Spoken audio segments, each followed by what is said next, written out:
In this section, we're going to talk about how to control the light. So we've seen the light, we can see the light. We're going to go into all this a little bit more as we go along with some specific examples.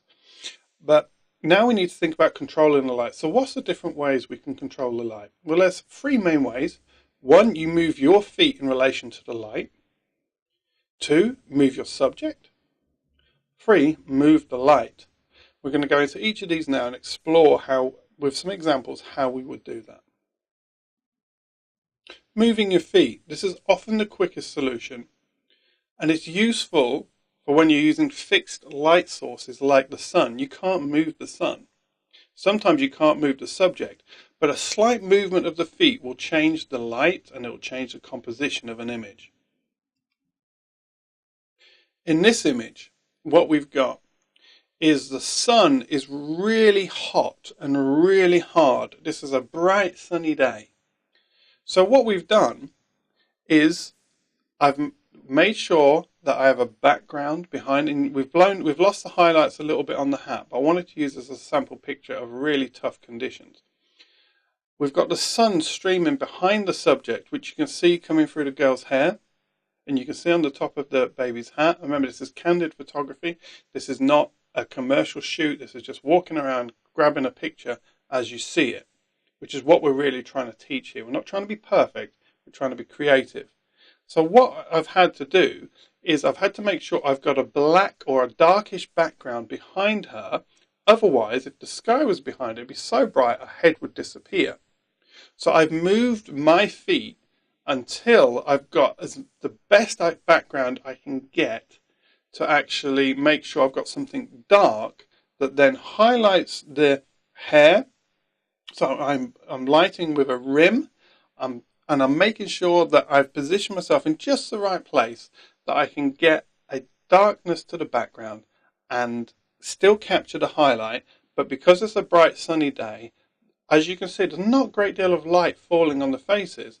All I'm getting there is a reflection of the sky itself becoming a light source and the clouds in the sky bouncing back onto the subject. But by just moving my feet, in the worst possible lighting conditions, I actually managed to get a creative image of this young lady and the baby.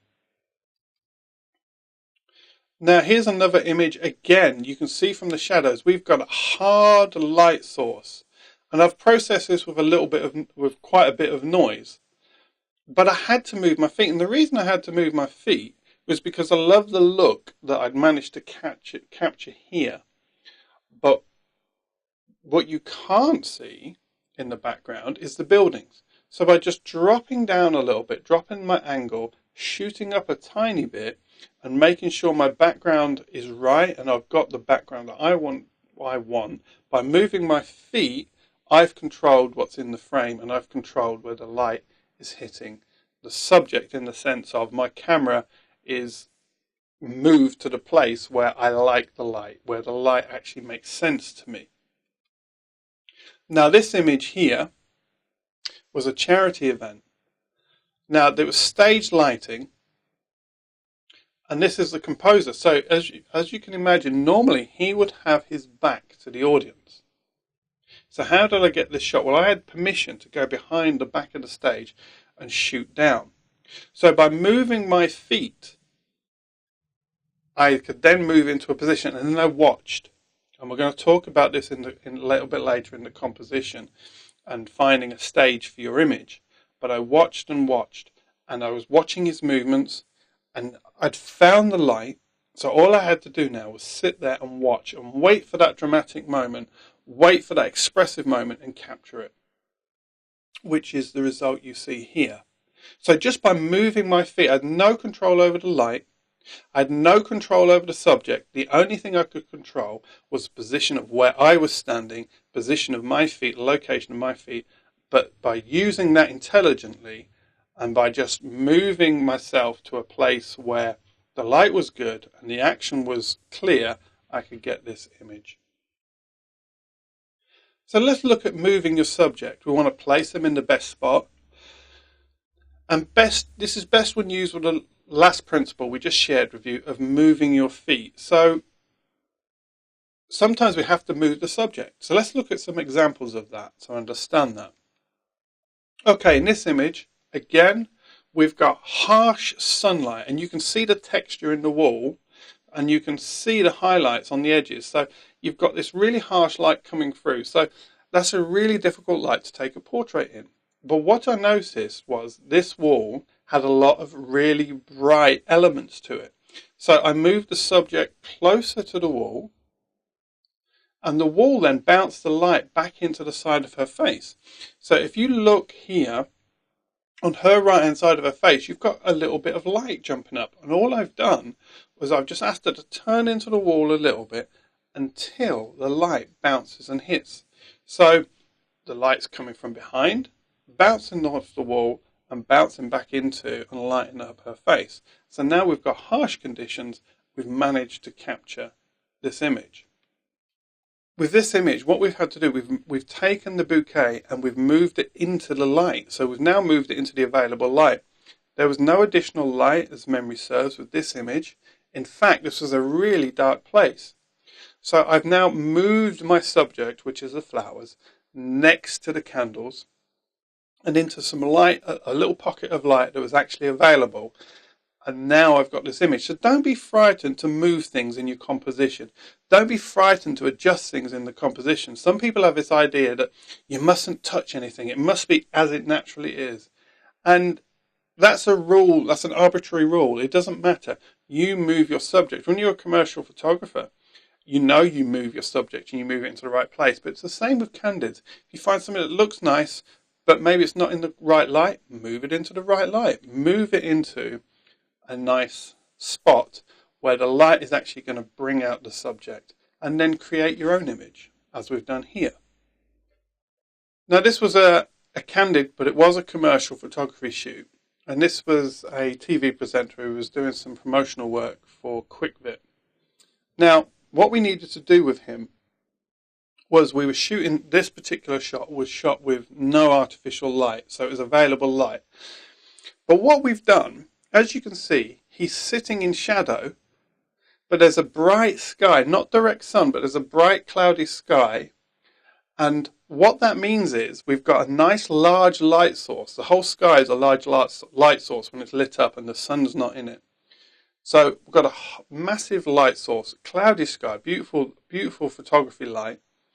And what we've then done, we've just put him into the shadow and then just pulled him forward into the light until his face has just got enough light on it to bring that look. And then we've used the darkness in the background to actually create the contrast. And we'll talk about that in a little while. We're going to some of the rules of composition. And then obviously we've made sure that the quick fit sign is there. So we've brought the elements in for the client, but all we've done in essence with this image is just move the subject into the light. Controller light. Now in this one we're going to move our light source. This gives us the largest amount of control, often requires additional equipment however. And this is where most people start with photography, but this is probably the last thing you should learn to do, is add light source in. Like we've said, the first couple of steps is learn to move your feet, learn to move your subject, because they're the ones that are quickest and easiest to do. Now we can worry about maybe bringing in additional light if that's what we want to do. In this image, which is a commercial portrait, you can see we've done certain things with the light. So this one is completely artificial light. We've used flashes with soft boxes. Now what we've done here is you can see we've got a main light shining on her right hand side of her face.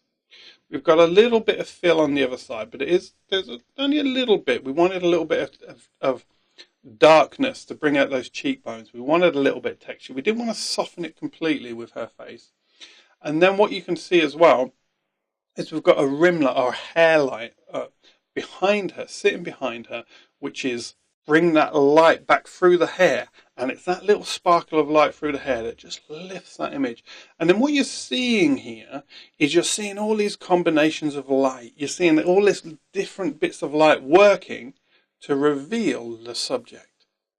This was a lighting setup for this subject. As you can see, it's a very simple lighting setup. We've got a main, we've got a fill, and we've got a rim. Now the main would have probably been the fill would have probably been about a quarter of the power of the main, maybe even less. There would have been a soft box on both, and then in the background you can see we've got a rim light. And that rim light shining through the back is what gives it that. That's where we've moved the light to the subject and we've controlled the light completely. And this again is a similar corporate portrait. And again, we've done the same thing. But on this one, as you can see, we've got the main on one side, we've got a little bit of fill on this side, but there's actually slight variation. We haven't gone for the hair light behind. We've gone more for a rim light on this one on the side, and I'll show you what that looks like. So on this one, as you can see, we've got the main and the fill. We're pretty much the same as the last one, but now this hair light or rim light is shining on the sides. Let's go back and look at that. As you can see now, we've got this little catch of light on the side, and it creates a bit of depth. It creates a bit of texture. It creates a bit of shape to the face, and we can begin to see that light is building up the image. It's the use of light that helps this portrait come to life. Now here's another example from commercial photography. Like I said, this isn't a course on commercial photography, it's creative photography. But I just want you to notice a couple of things.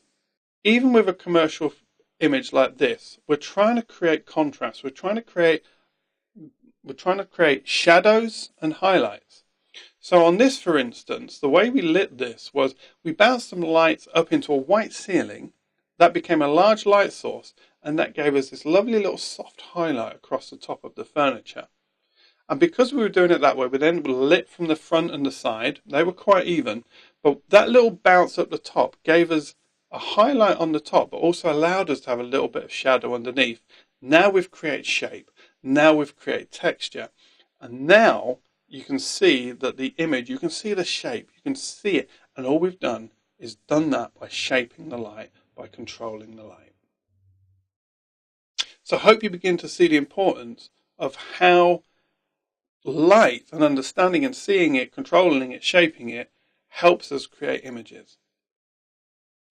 In this one, we had natural light coming through, but all I had here was an on-camera flash. So what I did was I had a black foamy thing on my flash, and I would recommend you Google that, black foamy thing. Have a look at black foamy thing online. You'll find a lot of information about it. It's a very simple technique. All you need is some black foam, an elastic band, and a flash on a camera. And now what we've done, we've just bounced the flash. We've pointed the flash at the wall. We've put the black foam so that the flash is not shining directly on the face, and the wall becomes a light source. Although you can't see that here, what you've actually got here is that the wall has been hit with a lot of flash. That light has bounced off is now a large light source. We had a small light source on the camera. We've turned it into a large light source, and now that becomes the main. And now we're getting a little bit of fill on the other side from the sunlight coming in the window. So that's adding a little bit of light to existing light. And this picture is exactly the same technique. It's one of my favorite techniques. What we've got is I've bounced the light off of a wall back onto her. So I've got a little flash on my camera. I've bounced it off or turned it into a large light source. Now it's come back and we've got this beautiful soft light just flowing across her face. And we've still got a little bit of rim from background, as you can see in the back at the top of her hair, just on her ear. You've got all this lovely little light falling on the subject. But all we've really done is just bounced it and controlled the light, and then looked for the moment when we can get the portrait.